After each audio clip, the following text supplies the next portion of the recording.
Magandang araw po sa inyong lahat, lalo na sa ating mga pinuno, kawal, kawani at pamilya na hukbong katihan ng Pilipinas. Ako po si Father Dion, ang Post-Catholic Chaplain ng Headquarters and Headquarters Support Group of the Philippine Army. At ito po ang salita ng Diyos, ang ating gabay. Ngayon po ay Tuesday, August 19, 2025 at ginugunita po natin ang kapistahan ni San Ezekiel Moreno.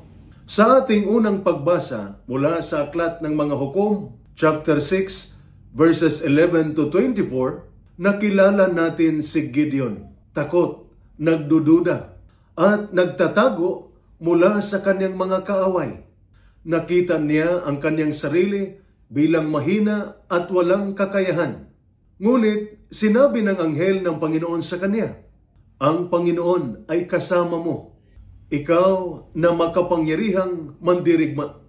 Hindi nakita ng Diyos si Gideon ayon sa kanyang kahinaan sa sandaling iyon, kundi ayon sa kung ano ang maaari niyang maging sa tulong ng biyaya ng Diyos.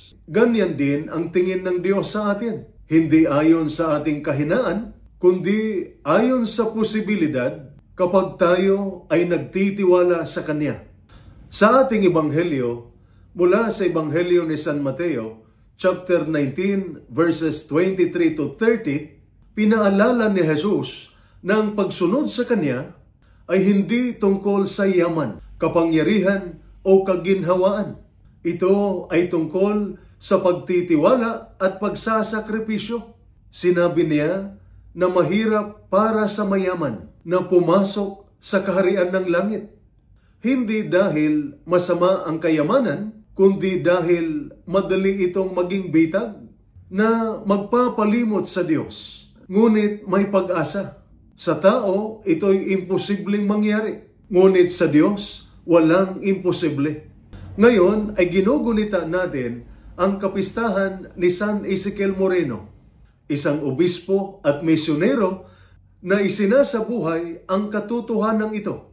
Iniwan niya ang maginhawang buhay, kayamanan at maging ang kanyang kalusugan upang maglingkod sa mga dukha, may sakit at higit sa lahat sa mga may kanser. Kagaya ni Gideon, siya ay isang karaniwang tao, ngunit ginamit siya ng Diyos sa dakilang paraan dahil handa siyang magsabi ng oo. Kaya kagaya ni Gideon, maaari rin tayong makaramdam ng kahinaan at takot, ngunit tinatawag tayo ng Diyos na makapangyarihang mandirigma kapag nagtitiwala tayo sa Kanya.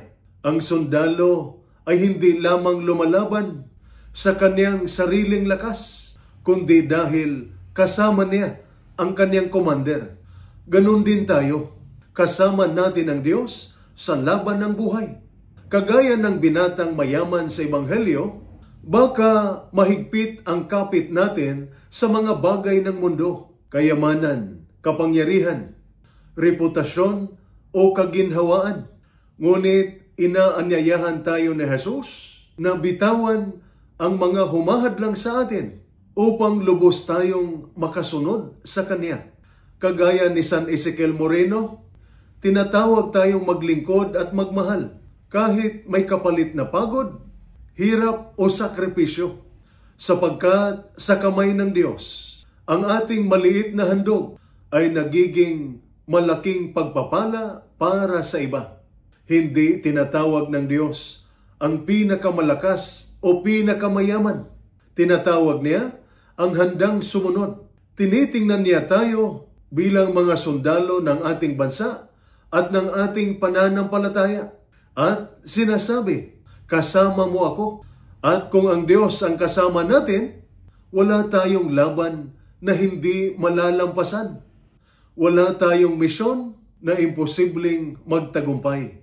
Kaya harapin natin ang laban ng buhay na may tapang dahil ang tunay na commander, ang Diyos, ay laging nasa ating tabi. Ito po ang salita ng Diyos, ang ating gabay. Manalangin tayo.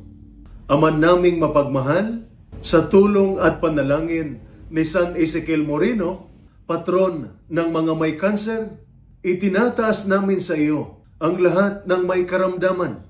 Ipagkaloob mo sa kanila ang ginhawa, kagalingan, at lakas ng loob na pasanin ang kanilang krus, na may pag-asa sa iyong pagmamahal. Ipinagkatiwala rin namin sa iyo ang aming mga kawal at kanilang pamilya.